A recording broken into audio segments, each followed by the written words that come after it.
Davante Adams wants a trade. Oh, should we talk about Davante Adams and the 49ers? Can't you just see a guy? The 49ers trade Brandon Aiyuk in his red shorts to the Raiders for Davante Adams. Well, I mean, I'm sure you're getting asked about it a lot. This was a conversation in the offseason for sure. Antonio Pierce without Arizona State with Brandon Aiyuk.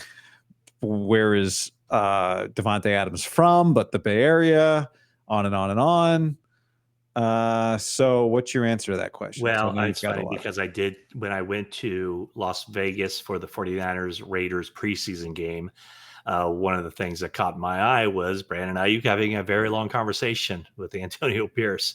But here's why it won't happen. The 49ers signed Brandon Aiyuk to a long-term extension that took a lot of stuff happened to get there. If you look at him, Davante Adams is 31 years old. Brandon Aiyuk is 26 years old.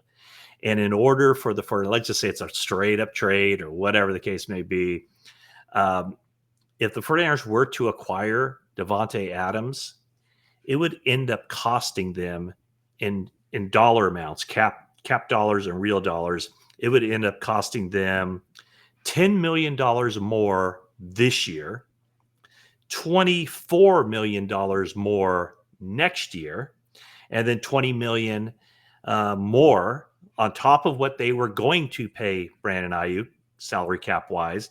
It would pay them $20 million more in 2026. So that's a total of $54 million more that the 49ers would have to pay to acquire Davante Adams, when they still have to account for Brock Purdy's contract at the end of this year. And they have some big time free agents who are scheduled free agents. And the guy that I'm just becoming more and more convinced this guy's just going to continue to be a really freaking good player is Deommodore Lenoir. And he's scheduled for unrestricted free agency, as is Charvarius Ward, as is Talanoa Hufanga, Dre Greenlaw, Aaron Banks. So on top of that, the rising salaries of other guys like Kittle and Warner and Trent Williams and Christian McCaffrey. Are they keeping Debo, right? Are they keeping Debo Samuel? Yeah. So I just think that it just doesn't make sense. I mean, I can see why people would think like, oh man, Brandon Aiyuk's gotten off to a slow start. He hasn't produced like he did last year.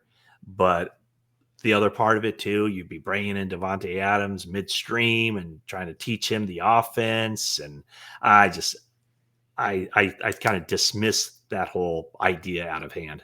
Yeah. I mean, if Brandon Aiyuk hadn't held out, it wouldn't have been much of a story. If Brandon Aiyuk had, 4 touch. If Brandon Aiyuk had Juwan Jennings numbers, people would be dancing in the streets. People would be talking like the Niners got a deal, right? Yeah. They did get a deal with Juwan Jennings. They did get a deal. $15 million over 2 years. Wow. I mean, he's played lights out.